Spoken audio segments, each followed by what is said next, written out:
திருச்செந்தூர் கோவிந்தம்மாள் ஆதித்தனார் மகளிர் கல்லூரியில் 2026-2027 கல்வியாண்டிற்கான மாணவர் சேர்க்கை நடைபெறுகிறது. முதலமைச்சர் விஜய் அறிவித்த 717 டாஸ்மாக் கடைகளுமே மூடப்பட்டு விட்டன.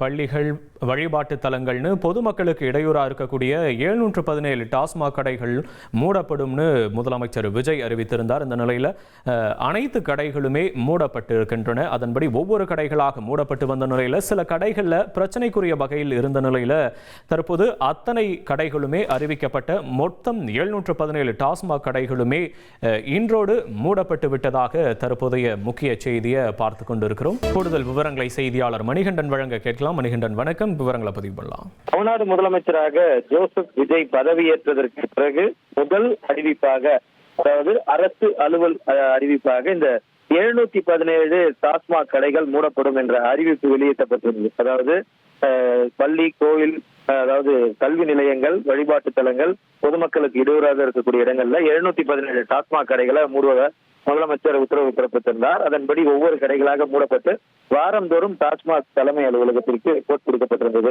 இந்த நிலையில நேற்றைய தினம் அமைச்சர் விக்னேஷ், மதுவிலக்கு ஆயத்தீர்வுத்துறை அமைச்சர் தெரிவிக்கையில நாளை அமைச்சரவை கூட இருக்கிறது. அமைச்சரவை கூடும்போது எந்தெந்த கடைகள் என சீரியல் நம்பர் உட்பட 717 கடைகளும் மூடப்பட்டதற்கான விரிவான அறிவிப்பை வெளியிடுவோம் என தெரிவித்திருந்தார். அந்த அடிப்படையில இன்று மதியம் 12 மணி அளவுல தமிழ்நாடு முழுவதும் எந்தெந்த இடங்கள்ல பள்ளி, கல்லூரிகளுக்கு அருகாமலும் பொதுமக்களுக்கு இடையூறு ஏற்படும் விதத்தில் டாஸ்மாக் கடைகள் இருந்ததோ அந்த 717 கடைகளும் மூடப்பட்டிருக்கிறது. விரைவில் சீரியல் நம்பருடன், அதாவது கடை எண்ணுடன் கூடிய அதிகாரப்பூர்வ அறிவிப்பு, மூடப்பட்ட கடைகளுக்கான அறிவிப்பை அமைச்சர் அலுவலகத்திலிருந்து வெளியீடு செய்யப்பட இருக்கிறது.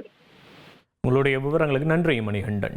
திருச்செந்தூர் கோவிந்தம்மாள் ஆதித்தனார் மகளிர் கல்லூரியில் 2026-2027 கல்வியாண்டிற்கான மாணவர் சேர்க்கை நடைபெறுகிறது.